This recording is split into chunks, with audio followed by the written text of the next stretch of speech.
All right, good morning, guys. It's Melissa here. Thanks for joining me. It looks like the light, bright sun is not going to be in my way this morning. So, I woke up this morning and someone had mentioned something about divorce. I put a bunch of videos up last night that it's those who divorce deny the faith, they're worse than an unbeliever. Was I an unbeliever before? Yeah. Did I not have the right mentality on marriage? Absolutely. I went into marriage thinking if it doesn't work out, I don't like something, I can divorce, right? That's kind of how I was brought up. I had a lot of aunts and uncles who divorced later on in life. But when I was younger, little, let's put it that way, when I was little, nobody divorced. No one I knew divorced, okay? And then as society started accepting divorce, I saw my aunts and uncles divorcing over the littlest things, okay? And I don't say that in a mean way because I absolutely loved, like my Uncle Bill, who was divorced, twice? Okay? And then an aunt married 3 different times. Once you are saved, and that's what happened to me after I had my firstborn son, my husband's grandmother Ruth invited me to church, and I'm like, I'm not religious. Why would I go to church? I had a view of church as like these perfect people. Ha! Ha! Thinking back on that, that's funny. Because actually, church is a place for sinners. It really is. So I'm like, I'm not religious. But I knew deep down I wanted something different for my son. I knew I wanted something different. So for him, I was like, okay, I'll give it a try. Why not? I'll try it. I was at my lowest point. The truth was coming out about a forced abortion. I didn't understand abortion. And that was the way, it was solved. Just, have an abortion. Problem solved. Never talk about it again. So as I was pregnant with my firstborn, and God has been so good to me, he started kicking, and I'm like, wait a minute, I don't look fat. And that was the mentality I had, right, of pregnancy. And I'm like, wait a minute, why is he kicking now? I don't even look pregnant. Why would he be kicking? And I had gained 22 pounds total with him. Back then, I was only probably 100 and like, I don't know, 18, 20 pounds. And I gained 22 pounds with him. And so anyways, I was just like, why is he kicking? I had no child development under my belt. I thought I had to look like I was like way out there to look pregnant, like a couple other people I saw who were pregnant. So anyways, I was at my lowest point. I go to church and I'm like, yeah, why not? Why not try this? I've pretty much tried everything else in life. Let's try this. So I went, and yes, as a little girl, I was brought to church by my great aunt Phyllis, who was a Sunday school teacher, and she would show me pictures of Jesus after church, and I fell in love with him. I mean, it's so powerful to walk on water. But then my great uncle John died, and we just didn't see them again. So I just, I moved on and I lived, just living life and trying to find happiness and trying all kinds of things. And then I got saved. So anyways, I went into church the second time with my little guy, and I heard the gospel, and my eyes were open. The way the gospel was explained, it made sense that, John 3:16 I love, because God loved us so much that he sent Jesus. And was it kind of selfish of me at first to believe? Yeah, I think so. I think I was looking to see what I could get out of it at first. And, I just wanted something, and that was him. And then as I grew, I understood the gospel better. So, uh, anyways, sorry about that. I just had to shut my alarm off. Anyways, as I, was discipled and had mentors, I grew and grew and grew. I asked a million questions. What about this? What about that?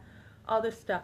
So as I started changing, I had something. I had purpose. I had my son. I had purpose. I had a faith now. And I would go home and tell my husband about church, and he would be like, you've totally like changed. And I just had that one thing that totally changed me, and that was my faith. That's what I needed. I needed an excuse to change my life, and I did. And that was God. And so my views of marriage changed very much. I actually had Christian teaching from my first mentor, Melissa. Make sure you respect him. Make sure you consider how he feels. Make sure just this stuff, studying what a good wife was. And I put a lot of effort into my marriage. And then, I put a lot of effort into how do I be a mom? I just heard a guy talking at a conference where his wife was like, I don't know if I want children because I don't know how to be a mom. And I think that is very common for moms, and there's plenty of resources out there to learn how. So, thick and thin, through having money, through not having money, through going through family stuff, to family stuff being better, to, learning, to time, not having time together, to having time together. I mean, on and on it goes. So, my point is, I just, after one crisis after another, I just had someone say, I wouldn't want to basically feel like I can't leave a marriage because God's going to punish me. That is an awful way to think. It really is. Why would you not, if you love God and you have built strong roots with God, why would you not love your wife? Why would you not love your husband? And when I say this, yes, I love my husband still, but look at his behavior. Look at what he's done to his family. I mean, he filed for divorce, and he said, that's because you left me in a truck. Now, when I was in New Hampshire, he had thrown me. How about a better idea, Ben? How about you take your punishment for what you did? How about you take a punishment instead of divorcing? So he was out in his truck, and he came back. He's like, I miss my family, and he was crying, and I'm like, too bad you're not coming in yet. You threw me.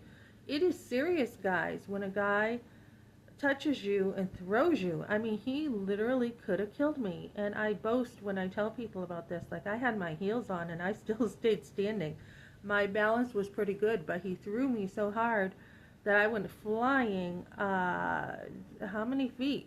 10 feet or so against the refrigerator. I went flying. Was it maybe 15 feet? I went flying across the whole, floor and hit my back on the refrigerator. And I still stayed standing, and I just said, get out, And I think I stood standing, but I had kind of for a second, almost lost my balance. And I said, get out, get out. Why would a man not take his punishment? And instead try to blame this on me and say, because I told him to get out, he's divorcing me? And so anyways, after this, after some time went by, I didn't call the police right away. I did a few days later and said, what do I do if this happens again? I really didn't want my sons to see their dad arrested. I was trying to think of everybody in the situation. I didn't know what my husband was going through. He was being rotten. He was being emotionally and verbally abusive. And yes, my sons did hear that. They did hear that. They say how you treat your wife is how your sons will act, right? So it was only for a short time. But even a dad, how he treats his daughter is important, how she acts, right? So, anyways, after a while, we worked things out. We had a hotel. We went bowling together. It wasn't far and few between where he stayed. He had stayed in a hotel. He stayed in a heated garage. We were working things out, and then by the end, he had fixed my son's bike, and my son, my youngest, actually had some trust for him again. And then once he left, he broke his son's trust again. Okay? So why not take your punishment? Why not take a beating for being this way instead of trying to blame your wife and tell everybody in the community that it's your wife's fault when it was actually your fault? So a man who is truly sorry is going to take it, and he is truly going to take responsibility for his actions. So ladies, don't feel bad at all when he starts crying and saying, "Oh, you threw me out. You threw me out. Oh, it was cold outside." I have seen people walk, including my son, all the way to Denver. What did that take? 6 days or something? I've seen people at the homeless shelter live on very little. I've seen people who can live in a homeless shelter and still have a good life. And you're complaining about staying in a truck. Seriously? As a matter of fact, I was thinking if I didn't make enough money over here, I may live in my van. Why not? A lot of people do it. And they save up and they just save money, right? It's not that difficult. So he's like, "Oh, I was in my truck." And all he did was care about himself. He didn't care about, that he actually could have killed his wife. He didn't care about, the legacy he was leaving for his sons. He didn't care about anything. All he cared about was himself and the money. So it's funny that his mother tried to say I was a gold digger living in a trailer with 3 kids underfoot in an old trailer, homeschooling and trying to use a trailer as a tool to be able to stay home and homeschool, living on one low income, using resources to raise my family, and I'm called a gold digger, when in fact she is the gold digger and so is her son. They went after the money. They didn't care anything about Ruth, Ben's grandmother, but once she died, boy, were they happy to take her money. So Ruth was a Christian, and she's the one who brought me to church, and I'll always be thankful for that.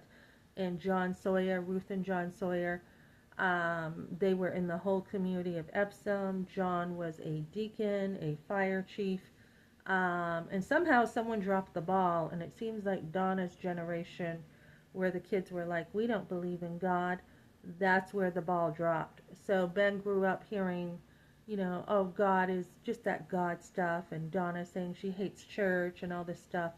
Although he went on the Sunday